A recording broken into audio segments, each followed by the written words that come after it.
Boying, iginiit na hindi mababago ang kanyang desisyon magsampa ng kaso laban kay Marcoleta.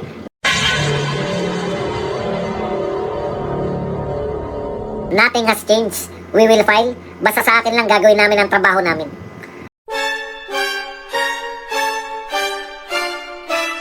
Okay. Alam niyo po, nagsalita na po si Marcoleta. Si Marcoleta po sabi niya, willing siya magpakulong para dyan sa gawa-gawang...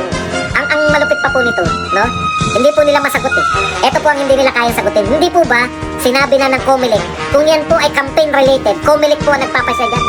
Ang pangunahin pong magre-resolba ng mga kaso hinggil po sa eleksyon, COMELEC. Okay.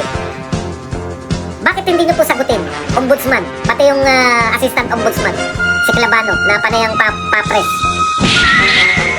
Bakit ayaw niyo sagutin yung sinasabi po namin na campaign related yan, dapat COMELEC yan, at sabi ng COMELEC, walang nilabag na batas si Marcoleta, walang nilabag.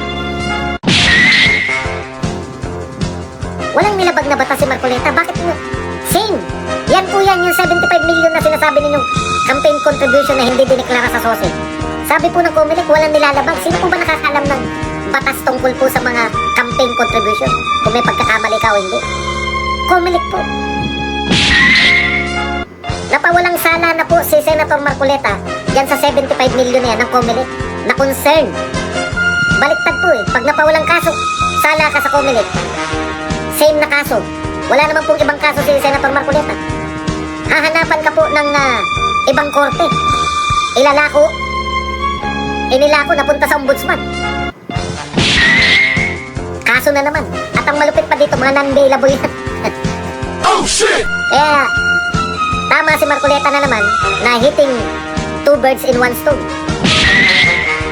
Napipigilan nyo na yung pag-imbestiga kasi sa flood control, yung mga magtatangka pa, magiging example si Marcoleta na walang tapang-tapang sa amin, walang galing-galing sa amin.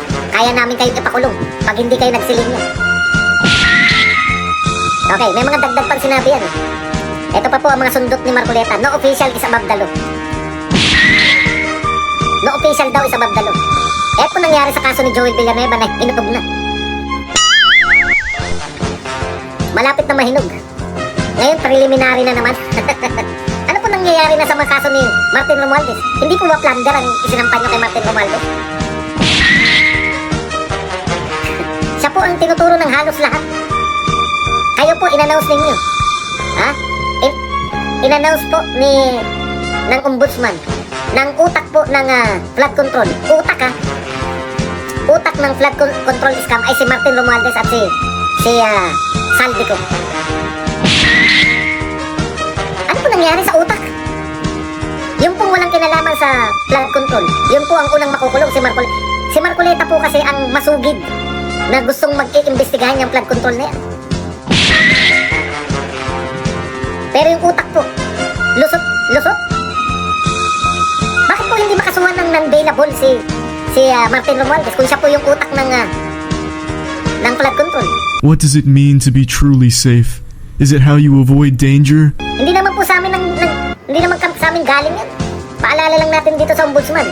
Baka nakalimutan na nila. Ito Ito po. Galing po sa inyo to.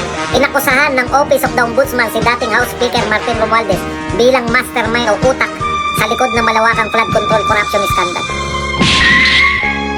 Bakit po una pang makukulong si Marcoleta kaysa kay Martin Romualdez na utak ng pinakamalaking korupsyon? No! Samantalang si Marcoleta na yung ikinakaso ninyo ay pinawalang sala na ng COMELEC, makukulong pa rin. Si Martin Romualdez nag-a-apply pa rin na makapangibang bansa.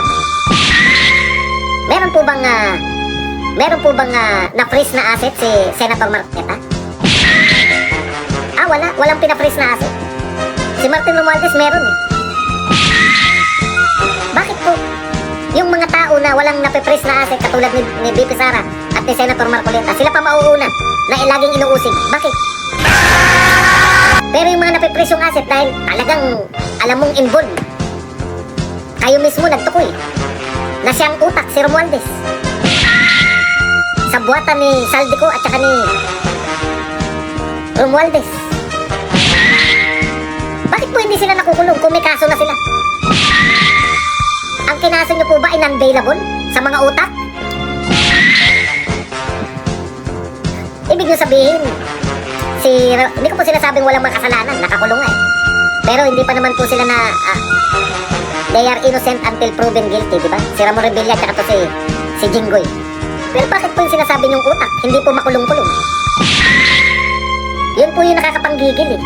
Yung mga tao po katulad ni Senator Marcoleta na naglalantad po ng mga katiwalian, sila pa po. Kaya po meron. Tapos magtataka kayo, bakit kaya sila nagrarally, sabi ni BBM? Nagtataka si BBM, bakit daw nagrarally yung Iglesia ni Cristo? Tutuluyan daw nila si Marcoleta. Tutuloy din po ang pagrarally. Ililipat lang yung venue, gustong igalang. Gustong igalang yung hindi pagbibigay ng permit. Nung una sinasabi nila walang permit. At yung mga hindi bayarang media, nakapokus po sila. Tingnan nyo po kung gaano kasutil itong mga to.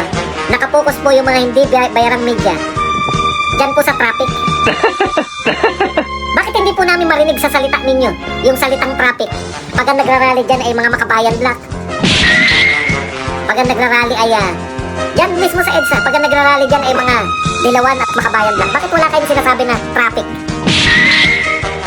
Sa bagay, konti lang kasi sila. Kaya yung iglesia may traffic, pero hindi nyo po nakita yung dami. Ang tinignan nyo po yung, ang tinignan po ninyo ay yun pong traffic. Hindi talaga no? Kaya ang tawag talaga sa inyo, hindi bayaran media no? Hindi talaga kayo bayaran.